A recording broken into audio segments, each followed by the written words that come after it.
Hi friends, host Eric here, host Talking with Famous People, and as you may know, probably do if you've watched the channel before, I am an ENTP who's in a relationship with an ISFJ. And my ISFJ wife, for lack of a better term, participates in some Facebook groups, including an ISFJ Facebook group. And today, somebody posted something in this ISFJ Facebook group that pissed Kimberly off in no uncertain terms.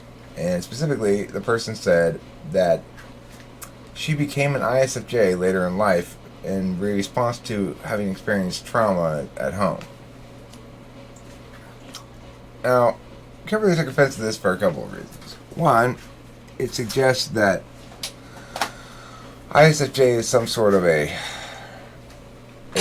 white blood cell response to trauma, which is definitely not the case.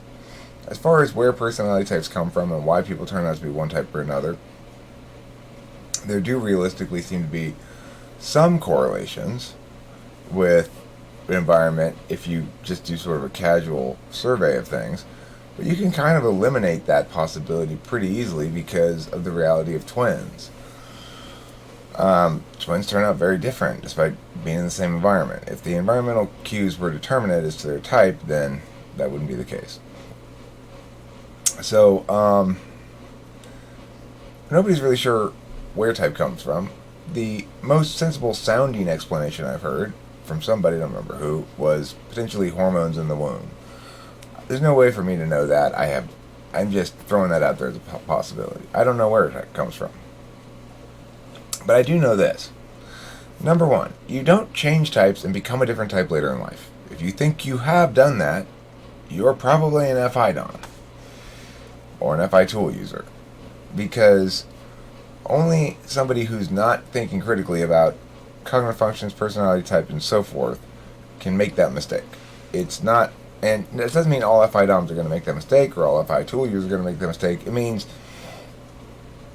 if you're making that mistake, you're probably not approaching this question with TI from the first place.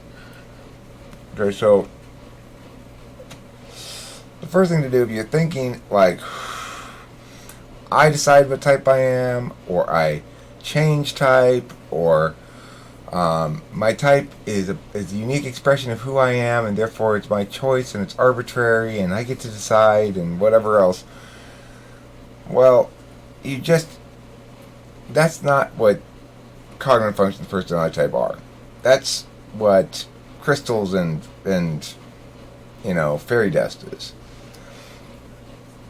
Cognitive functions are about being aware that attentional manners are distinct from one another, and that to prefer one, quote unquote, is simply to mean that you habitually are attending through a certain manner, and this defines your nature.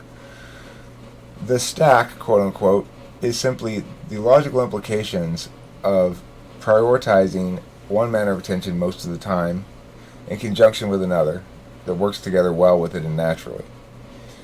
This creates or cascades down the rest of the stack by virtue of the implicit reality of human existence, which is we have a finite number of hours in a day, and you can only attend during those hours of the day, so to speak.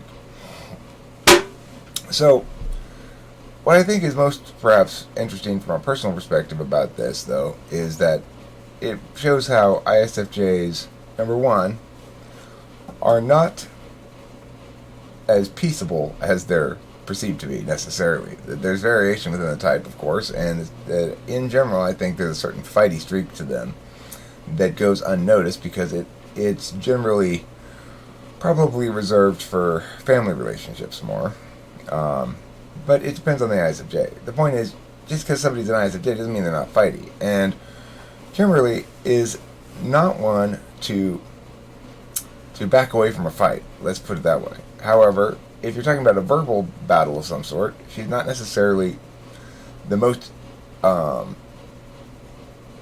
effective at predicting how her response might be turned against her, for example.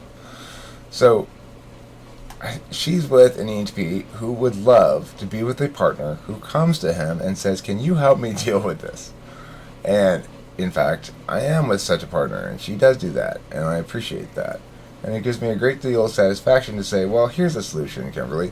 Why don't I make a video about this subject? And then I'll upload that. And it'll be a general video that'll talk generally about the topic of ISFJs and such. Wasn't I right, though? You were absolutely right, and I don't blame you for being mad because that shit's bullshit. And then you can put the link up in your Facebook group, and that'll address the question, and it'll give you some sense of satisfaction at having won the argument as well, which I think I understand is important. So, anyhow, any last words, Kim? Billy? Yeah, and if they have any questions about cognitive functions or typology, they can talk to you. They can. That's true. I'm easy to talk to. Talking with famous people. Alright, thanks for watching. Don't forget to eat plenty of cheese. And remember, you don't get to choose your type.